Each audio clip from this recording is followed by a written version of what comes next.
I'm wrestling the debuting Lacey Lane. She happens to also be training and a graduate of Team 3D Pro Wrestling Academy. Now, I don't know much about Lacey Lane, but what I do know is that she's a superior athlete. She's the NCAA national champion. But she's getting in the ring with me. She's entering the world of independent professional wrestling for the first time. And I know you're excited, Miss Lacey Lane. I know all of your friends and family are going to be there. And at the end of the match, they're going to tell you, Lacey, you did such a good job. But Kennadi Brink's going to be here to tell you, just not good enough. Lacey, you're on the brink of the biggest beatdown of your entire life. Courtesy of yours truly, Kennadi Brink. You know, and we all have our 15 minutes of fame, and I'd like to take a couple of my 15 minutes to talk about the rights and the wrongs in the world of professional wrestling. And it is for the WWE Championship. This match is for the ECW World Heavyweight Championship. For the World Heavyweight Championship. The match and new NWA Heavyweight Champion. We appreciate you guys coming out and taking your time to support women's wrestling in America. This match is for the AWA World Heavyweight Wrestling Championship. My guest on the program is a noted pretty girl. Fairly well traveled, has participated in various promotions from Women of Honor, easy for me to say, Shine and Ignite. She continues to blaze her path as a rising talent on the wrestling scene, but I don't know if I want to call her a rising talent because just judging by the promo that we saw not too long ago, mistaking her to be a rookie could be a huge blunder. And might get you an earful or a fistful if you're not careful. My guest on the program today is one Kennadi Brink. Hello, hello. Thank you for having me. Thank you for being had. No problem. I know my schedule was ridiculous, so I appreciate your patience and being cooperative with me. Well, you know, we do understand that real life happens, and you know, you gotta take care of stuff. So it's truly no problem. I'm just glad that you stuck with it, and we was able to get this done because, as I expressed to you in the original email, I think your promo, for whatever reason, really caught my eye. Awesome. I'm glad you enjoyed it. Thank you. Well, it seemed like you had some pent-up anger in there. I mean, we'll get to that. It's not often that you get one of those. It's let's say from the heart. It seemed like. So let's start at the beginning. Now, if I am not mistaken, were you not formerly known as Jessika Carr? Yes, I started my career right around. Started consistently training in 2010, and my first wrestling name was Jessika Carr that I used as I started in the Maryland Championship Wrestling promotion on the East Coast. Yeah. Okay. Now, where did that come from? Was this your creation, or were you assigned that name, or how did that come about? Well, Jessika Carr was half part of my shoot name. But also, my real name is spelled with a K, so Jessika with a K. So I just took the K and then made a last name out of it because I never just liked the single name type thing. So that's where that was originated from. But once I made the transition to Florida in 2014, I came down here and the Dudleys basically told me, hey, we're going to start over with you. You know, we're going to start over. Maybe it's a good idea if you don't do shows for a while. Maybe we just, we focus on your basics. We get your conditioning where it should be, and our expectations is Team 3D. And I said, okay, not a problem. So from February 2014 to October 2014, I didn't do any shows. I just trained. And that's after, a few years, about 4 years wrestling and doing the independents, it's kind of a lot to swallow, basically saying that you're not where you should be or you're not, the condition where you should be. So, but I did it. I took off the time, and then that's where I made my transition to Kennadi Brink, because I figured, hey, no one's seen me for how many months? Let me make this transition. Okay. So now let's address this. Within that story, you have established that you started off wrestling under the Jessika name, and for a reasonable amount of time, somewhere along the line, you decided that, hey, I need to bulk out my training. Or I need to, reinforce it. Well, where did you come to the point where you decided, I really want to give this add another layer to my game and go train all over again, basically? When you could have just ignored it altogether. I mean, not to point fingers at anybody out on the circuit. I don't know anybody that's like that, but you could have just continued on your merry way and not even thought about it. Right. Well, I come from a history of being a big girl, and even before I started my career, I lost over 60 pounds to pursue wrestling and to pursue this industry. So I come from a background where I'm not like a supernatural athlete. Mm-hmm. And so after losing that initial weight and being in the industry, I kind of went up and down a little bit. But one of the people that really helped me and influenced me to get to Team 3D, his name is Pat Brink, which is hence the last name of my current wrestling name. He always encouraged me. He always told me to get to Florida to train with Team 3D, because he went to Team 3D and he, on multiple occasions, actually was signed with FCW and WWE and things like that. So he was successful in the industry, but decided to walk away on his own terms. He always told me that Team 3D was the way to go. Even before I started training in Maryland, he told me Team 3D is the way to go. So I always had in the back of my mind, in the back of my head, that I wanted to go to Team 3D, and that was something that I wanted to do. But it was one of those things where it's like, yeah, I'll do it. But it wasn't something I think I truly, in my heart, believed in.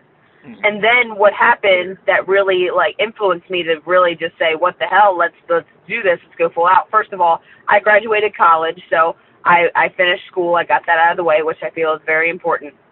And then I went to 2013, 2013, I believe, the year. No, 2000. Oh gosh, I'm ruining my numbers here. I'm sorry. I'm not sure, but it was NWA Mid Atlantic Fan Fest, and during that, Dr. Tom Pritchard and the Mid Atlantic Fan Fest ran basically a large 3-day camp. Okay. And it was Dr. Tom, Gerald Briscoe, Lance Storm, Nigel McGuinness, Les Thatcher, and the winner, or quote unquote, the person that had the most potential, had the best attitude, the one that wanted the most, basically was awarded a $2,500 scholarship at the end of the camp. And out of 40 people, guys and girls, I was chosen and selected for that. So that was the barrier, basically. You don't have to save anymore. Here's that money. Here's your initial foundation for your whatever you need for your career to get to Florida. So it paid for my training, and it helped me out as far as my first initial expenses down here, as far as an apartment and things like that. So that was the final kicker of, well, here's the money, get your ass down there, basically, Well, that's excellent. So we can't talk about that and not plug the school. So Team 3D Academy, which is run by legendary tag team, I guess now formerly known as the Dudley Boys, since they've left the WWE again. Team 3D. And so, how's the training down there? If you want to put across the number for anybody that's out listening right now that wants to pursue wrestling, this is I think you're the second or third actually person that's come through it on this show. So please give a quick plug for it. Sure. The training there is unmatchable. I've trained at multiple wrestling schools. Not that any of the other ones were horrible or bad, but they were all good. But Team 3D is without a doubt a notch above, in my opinion. We not only focus on the in-ring aspect of it, but what the WWE is looking for, what you need to be in a ring is to, above all, be an athlete. And that's what we focus on. Our muscular endurance coach actually originated the American Gladiators. His name is Dan Carr. He's incredible, and really pushes limits. And then, of course, you have the knowledge and experience of two guys that have been there and done it all above and beyond. So whether that's in-ring psychology, whether that's promos, whether that's just the proper execution of moves and placement, ring placement, absolutely everything. Whether you want to be a wrestler, you want to be a valet, you want to be a manager, we have it all. They've done it all. So we're located in Kissimmee, Florida. And if you want to check it out, anything like that, schedule an appointment. The number is 407-390-9005. And of course, they're on Facebook, they're on Instagram, they're on all that. So. They would be very proud of you. You got the number and everything down. Okay, so there you have it, folks. If you are looking for them, easy to pull up. I know that I ran across them on Facebook, and of course, I think they do have a website, team3dacademy.com. So. There is no excuse for you not to be able to find this academy if necessary. So there we go. I'll make sure I bring it back up at the end of the program. Were you always a fan of pro wrestling? Yes. I didn't have like a family member or a friend that really got me into it, to be honest. My fanship, is that a word? Started, I legitimately was in like the fifth grade, and I was flipping through the channels, and my earliest memory would just be a Triple H or Jericho on TV, and I'm like, wow, this is pretty cool. And then time 7-Eleven was doing a campaign with the Slurpees and posters and things like that, and that's how I got the TV time. That's how I knew when to tune in, and then I was just hooked ever since. I was just it was my thing. Okay. Was there anything or any person that gave you that extra push? I mean, because, you know, there's a lot of people that become fans, but a handful that make the jump.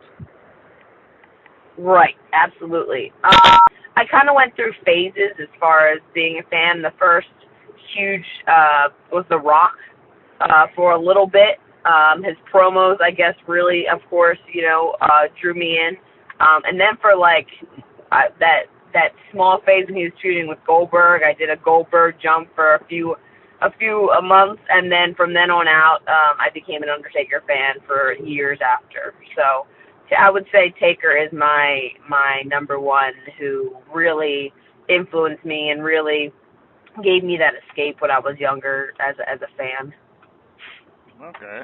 And as you stated earlier, wrestling more or less helped you get, I don't want to say healthy, but it certainly helped you lose weight, which is very admirable. I mean, that shows a lot of determination on your part that you were willing to do it. I mean, how much did you say you lost just to get involved in wrestling?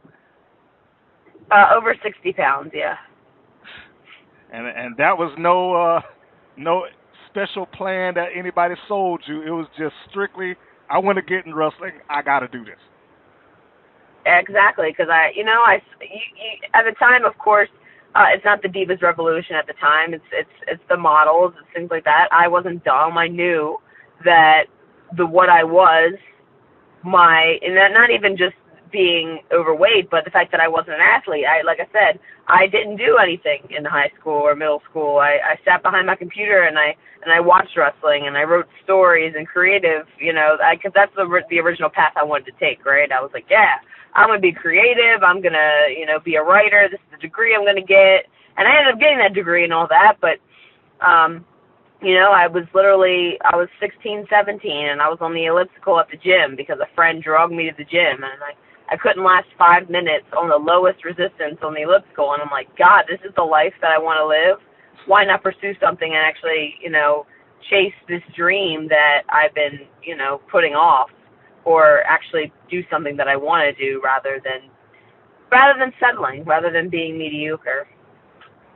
Well, I certainly don't think mediocre falls into your category today. We've moved past that. So now, your first impressions of the business. We've gone past the point of you deciding to get in there. You've taken a leap. So when you first began to actually take some shows and I guess more or less travel around from one independent to the next, what were your first impressions of pro wrestling? Was it everything that you thought it was be? Did some of the shine come off of it because it wasn't like TV? What do you remember about it?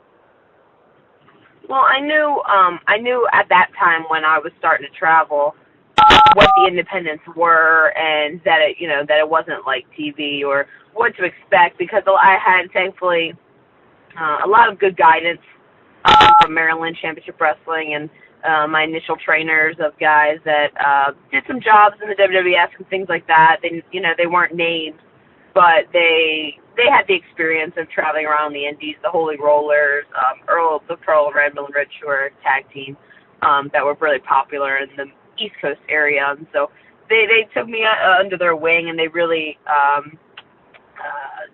prepared me, I guess, for the brutality of what was to come, as far as what to expect, and the nitty gritty of it, of not getting paid much, of long hour drives, of really not nice venues, of getting changed in bathroom stalls and things like that. So I knew what to expect after my first initial training. Now, yeah,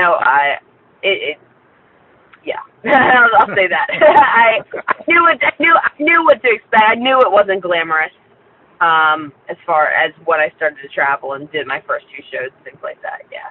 Okay, and yet you love it anyway. Yeah, I really, really do. I really do. Sometimes it gets lost. I won't lie to you. Sometimes it does get lost because you're just so focused on where you want to go that sometimes you forget of where you came from and how badly you just wanted to get in that ring that one time, that first time, and just even run the ropes and things like that. And now, I'm in the ring hours and hours for the week. So it's hard to remember where I've come from, even from a physical standpoint. So it's always, what's next? Where am I going next? What can I do next? How can I get better? Where can I go? Rather than, well, look at all you've done. So. Okay. What would you say separates you from most? Separates me from most, I think my journey. Not a lot of people have done what I've done and had to defeat the demons in the head that I have. They talk a lot, you know what I mean? It's a lot of even basic things that I'm like, oh shoot, can I do that? But then I'm like, of course you can. You've developed the ability to do it. I'm also, I feel I can put two words together as far as promos, as far as talking to people in general and interviews, whatever that is. I feel like I can make a connection with people pretty well. And I'm a genuine good person. And I don't think that's very common. I think a lot of people are pretty selfish. But you have to be a little bit, I guess, in this industry, but it's hard for me to do that. Well, now it's funny you bring that up because my first impressions of you weren't of a nice young lady. In fact, I think you were quite a bit on the opposite end of the spectrum when I saw your match and I saw your promo. I was like, oh man, she's got a angry. But then I saw a match where you were completely the opposite of that, and you were just as nice as you could be. And you stopped after the match and shook this young lady's hand and everything else. I was like, okay, she clearly can go either end of the spectrum if need be.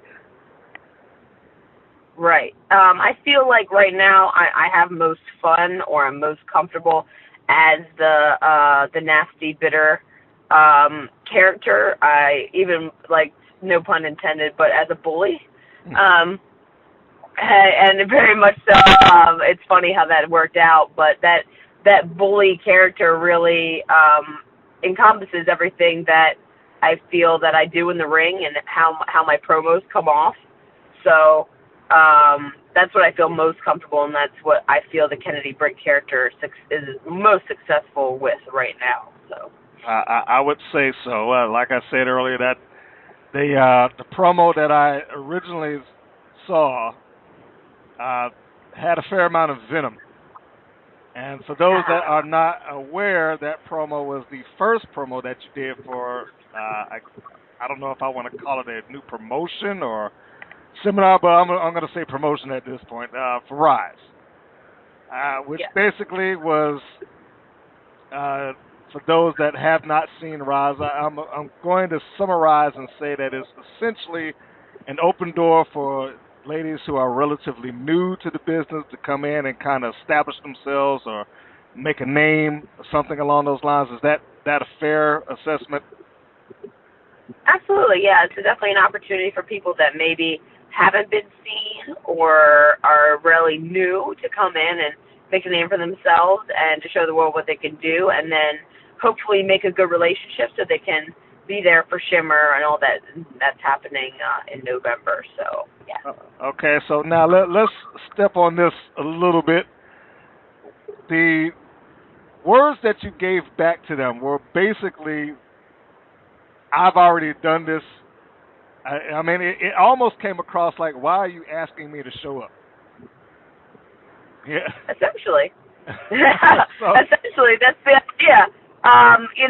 They reach out to me and they tell me that their seminar could benefit my career and their promotion, they can get me into Shimmer and things like that. And it's hard, it's a tough pill to swallow, you realize, because I'm trained by two of the best in the world every week. I've done multiple Ring of Honor camps where people like Delirious have told me that I am undeniable. I have gone to, and I've participated in Women of Honor shows. I'm a staple at Shine Wrestling and Queens of Combat. I've done Sparkle matches before Shimmer, which no one seems to remember, right? And then they want to tell me that in order to progress, to really get a member and be a member of the Shimmer roster, to really show the world that I'm something, I should participate in their seminar and I should do their show. You know, and then so that's what came of it. That was the premise of the promo was, so I've done it all, or I've done all of this. Maybe not done it all because there's so much more to do. But I've done so much, but it just seems still not to be enough. Well, that's you know what I mean? Yeah, that's a fascinating way to put it. So with that being said, and the promo that you sent back to him, and more or less saying that if I wanted to show up there, who was going to stop me anyway? I mean, I've already done this. Was there a little bit of truth wrapped up in there as far as how you felt, or Every promo that I deliver, the words that I say, I have to believe in, okay, or it won't come off. So I believe every promo that I give. Indeed. Okay, so let's ask it. From your perspective, I've already given my analysis of what I think it is, but I'm pretty sure you have a little bit of more insight. What exactly is Rise? I mean, is it more seminar than promotion, or more promotion than seminar? What's the deal there? It's both. So from what I understand is that during the day, there's going to be participants participating in the Colt Cabana and Saran Night seminar, and then the standouts will be participating in the event. But what I do also know is that they're taking names from around that are established, and promoting them for the show as well to draw some attention, because there's lots of people out there that are wrestling fans, a lot of people out there that are women's wrestling fans. But if you don't have someone that I already know or I'm already interested in, it's hard to draw a crowd, right? So that's why I will be there. I don't know who I'm destroying, but I will destroy. And that's why I know Nicole Savoy will be there and other names will be there. Okay, so it is to clarify for those out there, she's coming because she is a name and she's looking to hurt somebody. Exactly. I like you said, pent-up aggression. I have that. I like to unleash it. I like to be a bully. It's fun for me.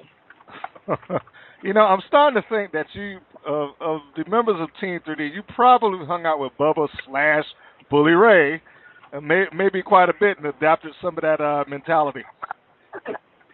I absolutely respect Bubba 3,400 million %. Yes, I do.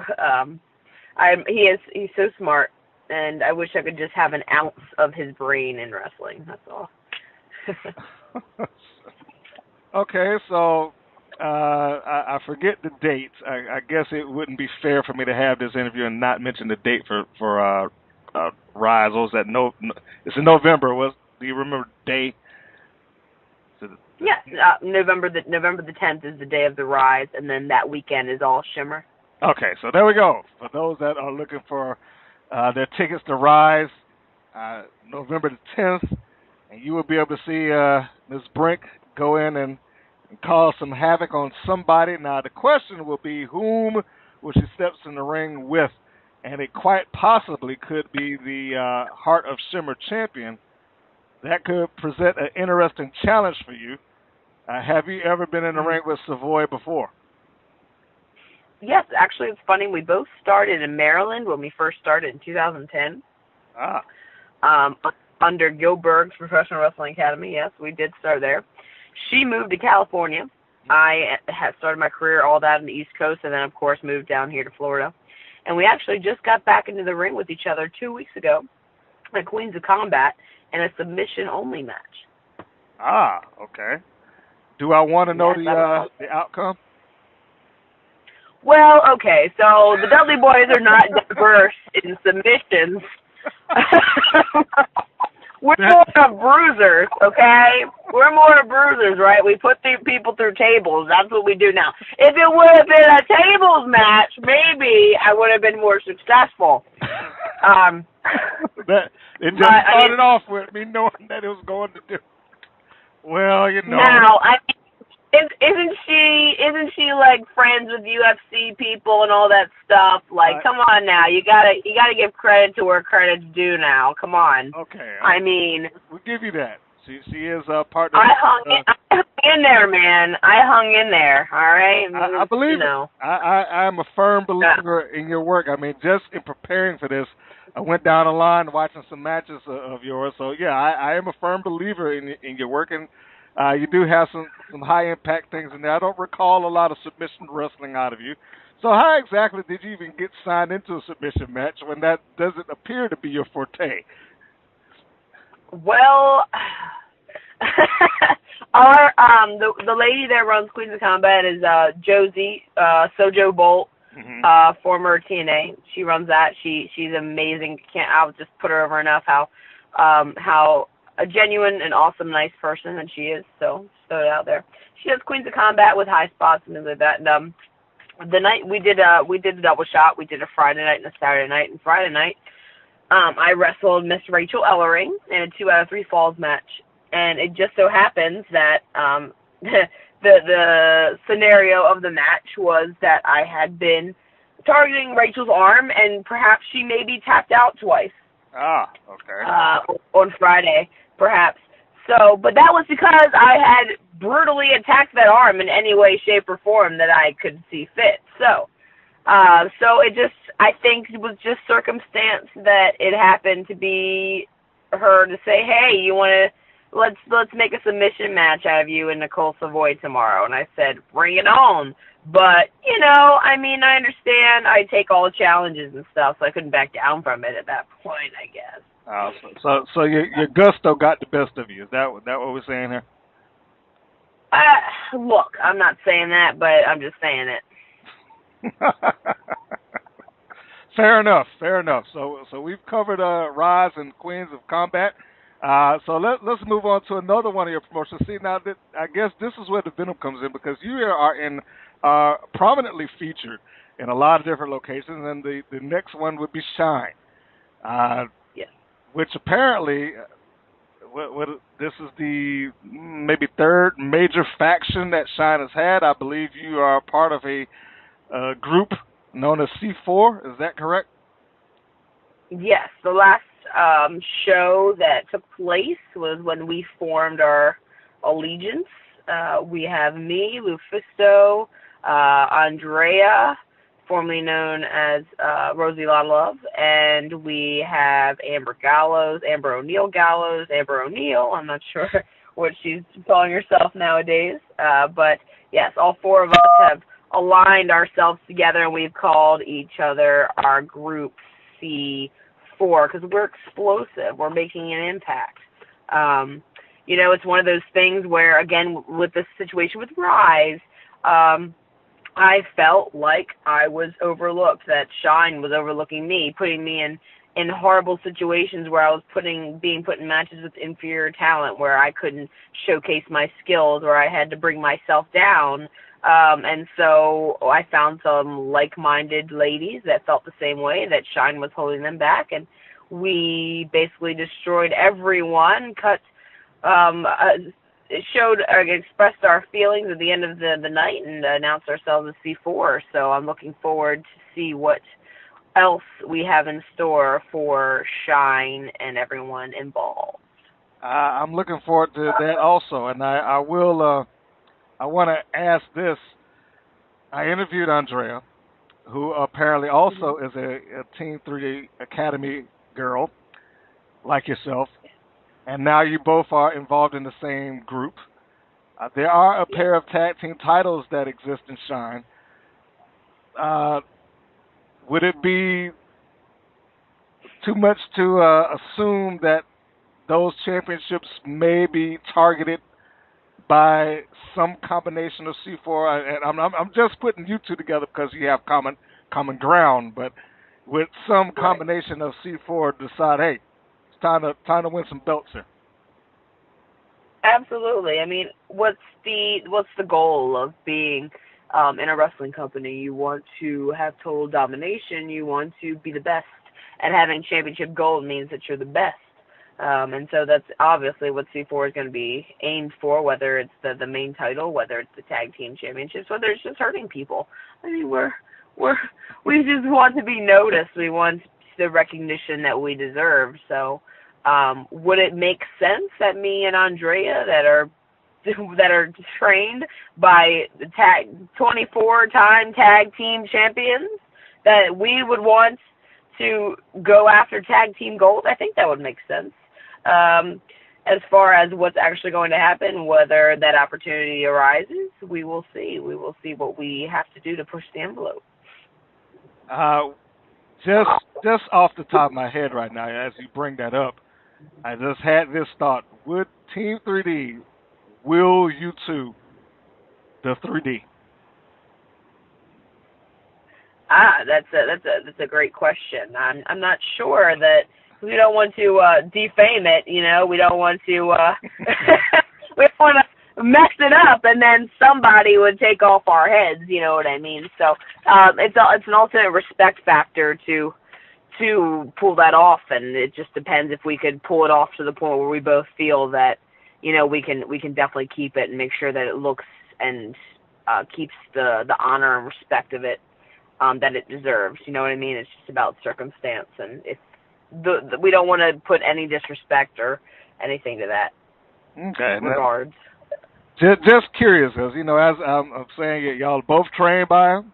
You got a pretty strong young lady there in Andrea who could, I'm relatively sure, hoist up most members of that roster. And you're fast enough to come up there and pop it. So we'll just... We shall see. I just put that into the universe. I'm not saying do it. I'm just saying. You know, all right. So we know that the buzz around you going right now. Let's talk about Women of Honor a little briefly here. The resident juggernaut of Women of Honor right now seems to be one pretty badass known as Kelly Klein. You two have crossed paths, I do believe.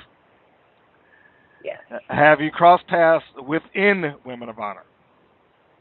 No, we have not. We have not crossed paths within Women of Honor. Okay. We wrestled years ago. We have wrestled years ago when I was Jessika Carr and she was still Mary Elizabeth Monroe. And then the year after I won the scholarship, we were at the convention, and then we wrestled again, and we became best friends, and that was my last match, I believe, as Jessika Carr. And then we've just, ever since that convention, just been really, really close as far as supporting each other and being in contact and things like that. So I respect her without a doubt, but when it comes to ending a streak, I'm absolutely up for that challenge. Well, that is where I was going with that. I mean, because both of you have changed significantly since being Jessie K and Mary Elizabeth Monroe, respectively. She has, as I stated, gone on a little bit of a streak, undefeated in Women of Honor. You do present a legitimate threat, I would say, in terms of the perception that you can get in there and bully her around. So, absolutely. The streak being ended, is that, can we say that that is a potential goal? Oh, absolutely. But my first goal, she has something already that I would like to have, and not necessarily a streak, but she has recognition and familiarity. I can't say it right now. Familiarity. The fans know her. The fans know her, okay? Ring of Honor, yes, the fans are aware of her as a Woman of Honor character, and I have, of course, participated in Women of Honor, but that was only as far as one time performing thus far in Baltimore in a 6-person, so I feel I have more to accomplish in Ring of Honor and Women of Honor as far as getting my name out there and making sure that the fans know who I am. Once that happens, they know that I'm capable and know that I am a threat, then that's when we can attack that streak. Okay. So let's talk about your personal goals within the business right now, short term. As every time I ask long-term goals, it generally always heads in the same direction. So we'll go with short term. Yeah. What do you, within this calendar year, within the calendar year, what do you have left for you to accomplish? You know, it's funny because at the beginning of every year, I have like a live journal that I've wrote in every single year. I used to write in it like almost every week and day type thing. Mm-hmm. But every year now, around Christmas time, I'll be home. And I'll be sitting on the couch at home with my family, and I'll write down all the things I want to do this year. And believe it or not, I have accomplished almost everything this year that I've wanted to do, as far as being in Ring of Honor and being in Shine and doing things in Queens of Combat. The one promotion that I would love to work for that I haven't had the opportunity yet, Omega Championship Wrestling with the Hardys, but they haven't, really done shows very often. But that's one of my goals to work for. Tommy Dreamer, dang it, I want to work for House of Hardcore very badly. That's another one I really, really want to work for. Another place I really want to work for is the Women's Revolution in Rhode Island. That promotion, I want to work for them. I want to go to AIW and do the Girls Night Out stuff. So there's lots of different places I still want to go and still want to be. But those weren't my initial goals at the beginning of the year. So I've already done far beyond what I would imagine. So, and of course, I like I said, I want to be a household name in Ring of Honor, and things like that too. So that's a big goal of mine, is to just be more of a force in Ring of Honor, because it's been a long journey for me man, because I did Ring Crew for years. I even went to Canada with them for Ring Crew in Pittsburgh, and I travel with them a lot. Like I said, I've done multiple seminars where I've gotten the recognition, and so it's been a long journey, and if anywhere feels like home as far as a wrestling promotion, they definitely feel that way for me. So it just kind of definitely has come full circle as far as Ring of Honor, and I want to be what I really would truly want in the bottom of my heart is for Ring of Honor to have a women's title, and even for my name to be involved in the process of talking about that would be tremendous. I think that may be on the horizon one of these days. I mean, the Women of Honor division seems to have its own little following, so who knows? Yeah. And just perhaps Kennadi Brink will be within that conversation for a championship. Should Women of Honor ever take that lunge, take that jump? I'm hoping so. It's going in the right direction to do that. But speaking of championships, are there any that are on the horizons? Right now, there's nothing. There's no like championship opportunities or anything like that. They're coming right now. I'm just keeping on, and getting my name out there more than anything, and showing up in as many companies as I can, and just making that name heard by as many people as possible. So basically, you continue to beat people up. Essentially, that's the go-to. Okay. Now, as tough as you are, and I certainly don't want to insult you any, who has been the toughest opponent that you've been in the ring with? I must say, Awesome Kong was quite the beast. It was a pleasure to be with her in that ring, and that night, as far as the fans were just absolutely insane. It was great. They were into absolutely everything at the night before I won the scholarship, actually, which was great, in Charlotte. So Charlotte is just a great area to be at. So definitely her as far as being one of my toughest opponents, without a doubt. Well, I can't imagine how anyone who's been in the ring with her could say anything less, so that is totally believable. That Kong would be essentially top of the list, it sounds like.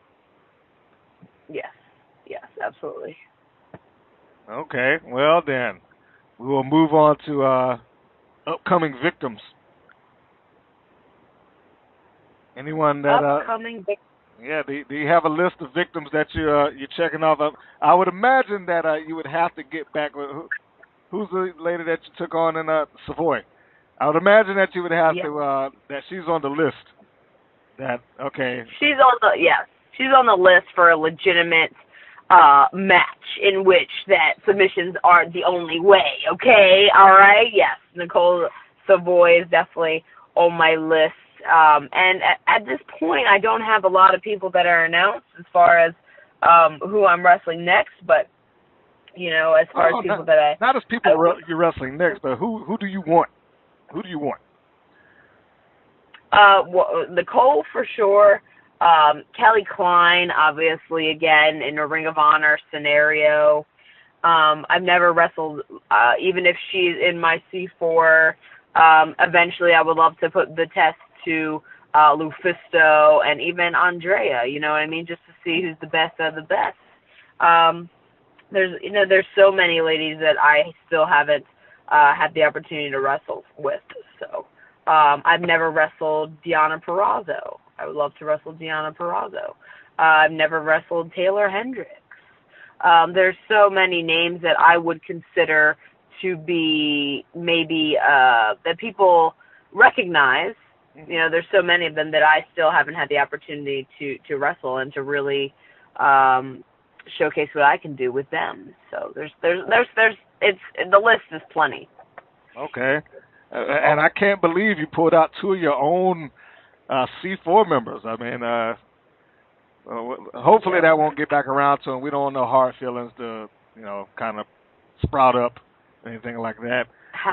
But just out of let's just run this scenario. If you were in there with Andrea, y'all basically have not the same skill set, but you have the same database of knowledge, coming from the same school. How's that even going to work? And, I don't know who's physically stronger. I know she may have a little bit of leverage on you in size, but could you toss her around? Could you actually get her up and pop the crowd with a slam? Right. I think for that scenario, it would just have to be wearing her down until conditioning-wise. I mean, we're both, trained by the same people in that regard, but I on a more regular basis have been working on my conditioning as far as in ring at the school, more so than she has had the opportunity to, as far as I know. So I think at that point it would just have to be who has the most guts, and that's a tough one, man, because we're so like-minded. We're, like you said, we have a lot of the same database and information. So that would just have to be legitimately blood, guts, and honestly, it'd probably just, I just imagine death. Just us completely death and that in that respect, because we would just give absolutely everything that we've ever had, I'm sure, in that match. How important to you is the art of the promo? Oh, without a doubt. That was the thing that was what got me into wrestling, what made me believe, what made me care. Honestly, like when I was younger, I would just memorize promos. I still have maybe not just single promos, but the feud long video packages that WWE would put together before pay-per-views.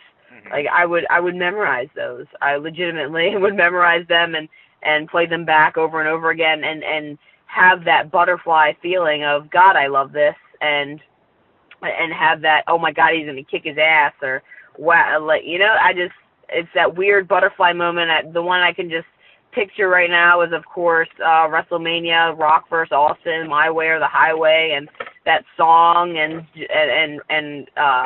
freaking Rock stunnering Austin and leaving that beer right in the middle of that ring, you know what I mean, and having that song playing, things like that. And that to me is part of a promo, and being able to use that promo later for ultimately storytelling. So the art of a promo is huge for me, and I did it even before I entered wrestling. So. Okay, and I see on your own YouTube channel, you have like 3 of them. Yeah, I'm trying to do more. I really don't use my own YouTube channel very often. That's something that I lack. You gotta use that. It's something that I lack. I lack it, absolutely. I'm more of an Instagram, Twitter, Facebook kind of person. So I gotta get up. I'm lacking in my YouTube game. I'm lacking.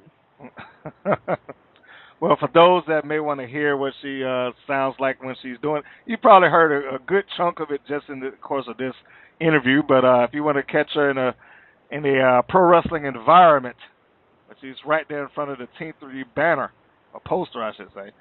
Then you can go log on to her YouTube channel. Perhaps if the numbers go up, she'll be more inclined to shoot some more. Yes. I think that I definitely want to shoot more videos, because I shot one on Facebook and posted online about just for fun, because I was wrestling Rachel Ellering the next day, and I was just like, you know what, I'm going to shoot one. It got like 1,000 Facebook views. I'm like, that's pretty cool. I guess people are watching, So it's something that maybe I should do more often, and have more practice, the better. So you should. Now I have to ask before I go into the next one. Your keypad isn't up right now, is it? On your phone? But maybe. No, it's not. Okay, I keep hearing some beeps, like getting pressed down. I don't know if it was your cheek coming across it or something like that. All right. Anyway, we're good. So quick plug for the YouTube channel. You can catch her. You have a unique way of spelling your name. So for anyone that is looking her up, you want to go Kennadi Brink, and you will come right up to Kennadi Brink and her multiple digital platforms. You can see her do her promos, and hopefully we can see some new ones come across in the near future. We'd love to hear her talk. As you can see right now, she's quite natural at it. So the next thing that we could do, you're very natural, absolutely. Thank you. So the next thing that we have in the course of the interview that is going to put that talking to the test is the section that we like to call Random Questions. It's time for Random Questions. This is the point where we go into some stuff that aren't necessarily wrestling related, although I will tell you that because I asked my last interview these set of questionnaire, I am going to give you that as well, along with the random questions. And if you've ever seen Inside the Actors Studio at any point in your life, then this questionnaire will sound familiar to you. So. Okay. Well, it would not then. Well, then it'll be new for you. It has been changed for the benefit of the wrestling industry because, you can't have acting questions on there. However, we can have game show questions. We can have questions that are just random knowledge. So, let us begin. Oh, dear God. Yes. I'm not smarter than a fifth grader. You're not smarter than a fifth. Well, let's start with something simple. Outside God. Of your, you see, you're already going into panic mode. I am. I'm going freaking out. Oh, Jesus. Oh, God. Okay. You're building this up, man. You're building this up. All right. Here we. This is subjective. No wrong answer here. Let's just settle you down. Breathe it in. Outside. That's what they all say. No wrong answer. You're lying. See that? Makes me feel better. That's the panic. That's that wrestling paranoia that you're talking right now. Now here we go. Outside of your faction, C4, what's the greatest faction in women's wrestling? Easy. Greatest faction in women's wrestling? I would say the Force Horsewoman right now. Okay. Which I would say. Well, I guess that Becky, Bailey, Sasha, Charlotte. They're super inspiring. Super inspiring. Okay. On the TV show Friends. Nope, don't watch it. Don't watch it? Okay, well then nope. we could have the answer. I watch wrestling. It's so sad. That's it. It's sad, isn't it? You need wrestling questions. Well, for those that were listening, the answer was Bing. The question, what was Chandler's last name? Oh, no idea. I mean, Chandler, I don't know. I don't know any of them. My friend Jenna would know that. Well, see, if it was like one of those game shows they had where you can't call a friend, so you could have called her up. Jenna, what's the answer? Well, here's wrestling related somewhat. Okay. Name me 3 movies that Dwayne Johnson's appeared in. Movies. Scorpion King, The Rundown, Walking Tall. Hey, there we go. Easy. Yay! I was obsessed with him for a little bit, so it's fine. So that was easy for you. Yeah, that was a. Would MMA or boxing ever cross your radar? Yes, actually. I'm actually legitimately interested as to how I would hang in that situation. When? I don't know. But I would like to give it a shot at some point. But I'm not sure when the opportunity will rise to do that. But as far as now, I'm totally ignorant to it. I don't have an education with it. I don't know any, influential people in MMA or boxing. I'm completely dumb to it. But I would like to learn one day. I would like to learn. Okay. Name 3 boxers that have had some contact with professional wrestling. Boxers? Yes. Shoot. Couldn't even tell you. I could not tell you. Muhammad Ali. 1.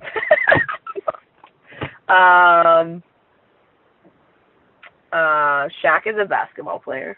Yes, Shaq is basketball. Wrong sport. Who's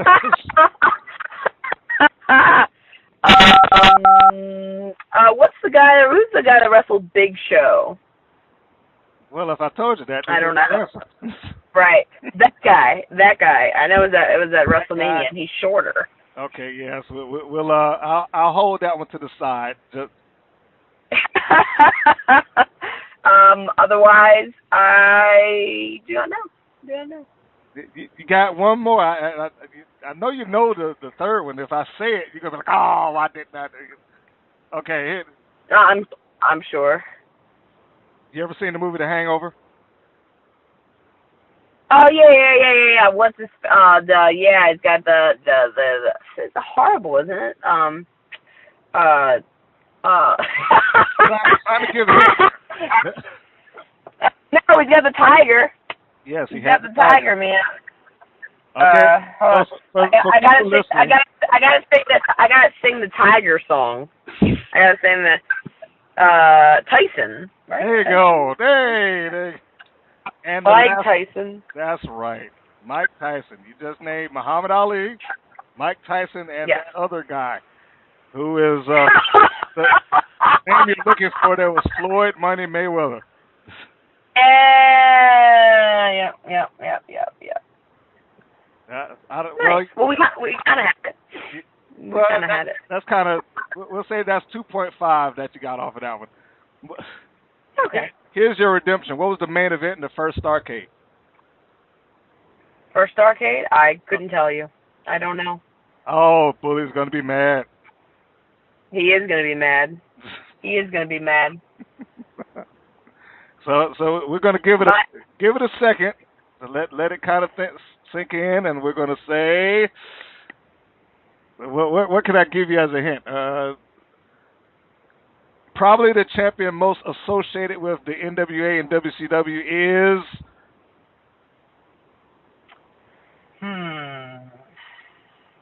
I don't know. I mean, Hogan, freaking Piper. Yes, Bully's going to get you. Flair. Flair. Got it. Flair versus Race. NWA Championship versus main event for Starrcade. Shoot me in the face. It's fine. Here we go with the other portion of the questionnaire. These are all. To be fair. Mm-hmm. I feel sometimes that I missed a lot of wrestling, obviously, and that doesn't make it an excuse. But it's hard to think that I started watching in 2002, mm-hmm. and there's so much that I missed that I need to go back up on. It's horrible because I don't know a lot of things. I don't, and it's frustrating for me. and it's not because I don't have a passion. You know what I mean? It's just I missed so much, and if it's someone that hasn't talked about it to me, mm-hmm. then it's rough to pick up everything that I've missed, because even stuff like ECW and things like that I don't know about because I wasn't watching it personally. You know what I mean? Fair enough. I mean, we certainly can't expect you to know it all. Particularly. No, I mean, but there's a lot I don't know, and it's horrible. So when I take this clip and I shoot it over to Team 3D Academy. No. Don't do that. Okay. Well, yeah. No. We don't want to cause any trouble. No. I'm sure they'll listen. Well, you know what? I'm gonna know now. That's right. You know now. First main event of Starrcade. Because we talked about it. That's right, and it's on this podcast forevermore. As long as the podcast exists, you have a point of reference. Mm-hmm. You'll always be able to dig that out. Now, here's the part where you don't have to worry about those. No right and wrongs here. Are you ready? All right. What's your favorite word? Moist. Least favorite word? I'm not going to ask why, but I would just go with that. The C word. Okay. What turns you off?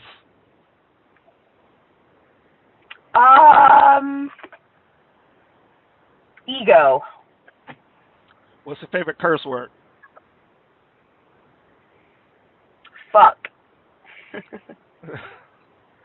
What noise do you love? The ring bumping. Bumps in a ring. What noise or sound do you hate? Someone cracking their knuckles. What profession other than wrestling would you like to attempt? A health teacher, like for kids. Okay. What profession would you absolutely, positively not like to do? An accountant. My dad wants me to do that shit. That sounds like more pent up. That sounds like we have some other stuff to talk about there. You might have some things to get out. You make it to the WWE and Vince McMahon is there to greet you. What would you like to hear him say when you arrive? I'm already hired, right? Yes. I'm already hired.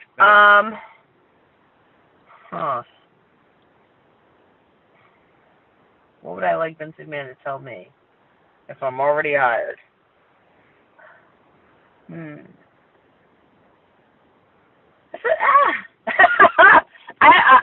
It's not. I don't know. I wouldn't want to. Like you're hired forever. I don't know. Like here's a permanent job. Like I've heard about you. I've heard good things. I'm not sure what I would want him to tell me. Okay. How about here? Other than like job security. You know what I mean? Okay. All right. We can go with that. You know, I was figuring something like, here's your check. Yeah, that's a good one. You know, depending on how many zeros he's got knocked behind it, but you know. Yeah, here's some more zeros in your check. Actually, here's that. There we have it.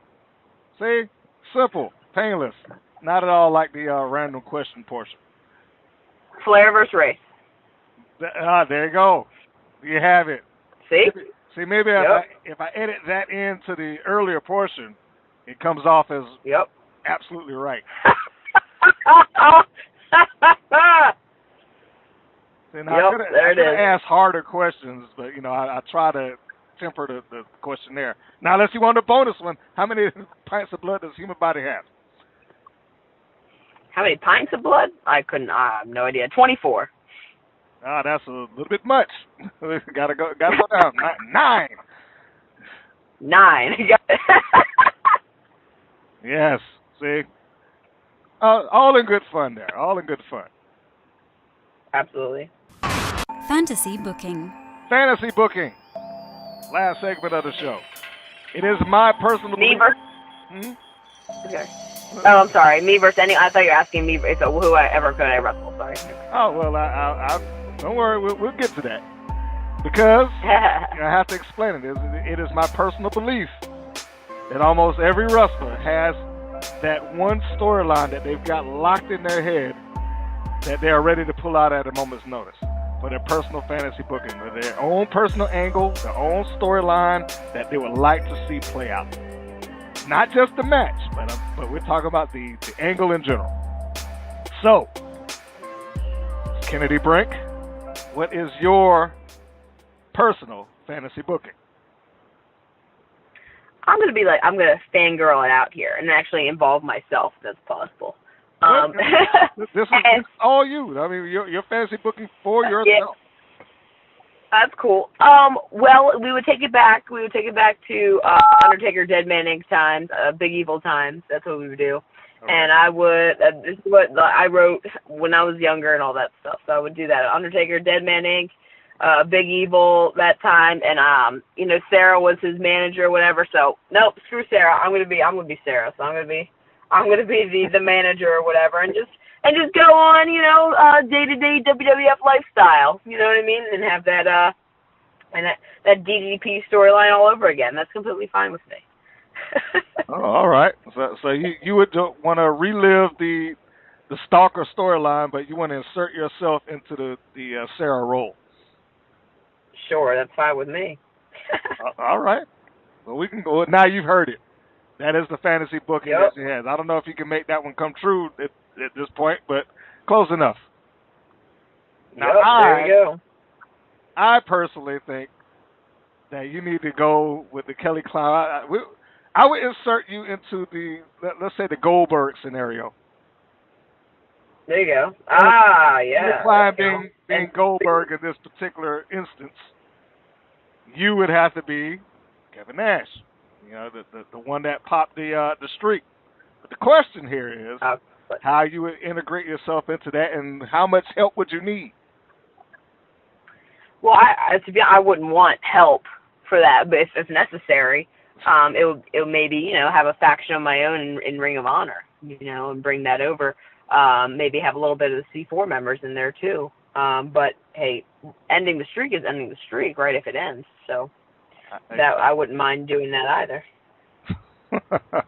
So there's that's my fantasy booking for you. The place you as the roadblock for the streak. Now, whether you can actually pull it off, whether you need the C4 members, whether you have to do it single-handedly, that's a whole different scenario.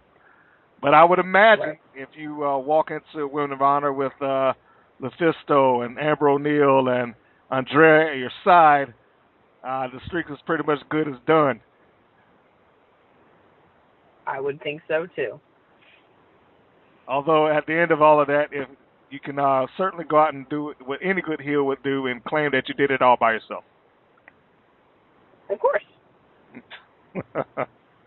So there, for promoters looking to acquire your services, for fans to follow you, for anyone that may be looking to work with Ms. Brink on any facet of the business and maybe beyond, where can they find you? On Twitter, we can do Lady K Brink, LadyKBrink. That's also on Instagram, Lady LadyKBrink. And then on Facebook, facebook.com/Kennadi Brink. That's KENNADIBRINK. And then, of course, if you want to check out Team 3D Academy, we can do that on Twitter at Team 3D Academy. And also on Facebook, we can do Team 3D Academy as well. So. And race versus Flair. That's all I got to say. You're gonna keep that one in your head from now on. I am very hard on myself. You don't understand. When I don't know something, it's not good for me. It's not good. Oh no, I don't expect you to know it. I pulled that one. I mean, come on, that's the first arcade. That's what, over 30 years ago now. Yeah, it might be longer than that. So no, I don't expect you to know these things, Apple. The point of the random questions is to make the questions relatively challenging. So no, don't Oh, good. Oh, good. It's fine. That's right. But anyway, yeah. Yep. That's how you can get in contact with me. Email me also, Kennadi Brink, KENNADIBRINK @gmail.com. But right now, I have to get into training. So that is awesome. So folks, you've heard it all. You know what you can get her contact. You can find her and you can book her, which is what she's looking for. She's a Team 3D girl about to go into Team 3D right now and train. She's the Jezebel that your mama warned you about. Once a dreamer, now a doer is Kennadi Brink.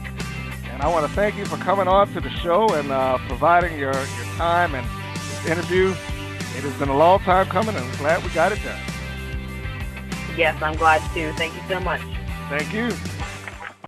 Thank you for listening to the WPN's Rights and Wrongs of Pro Wrestling. If you have questions or comments, please contact us via our Facebook or our YouTube channel at the Women's Pro Wrestling Network. If you're new to the WPN, feel free to subscribe to our channel and like our page. We appreciate your support. Thank you again for listening.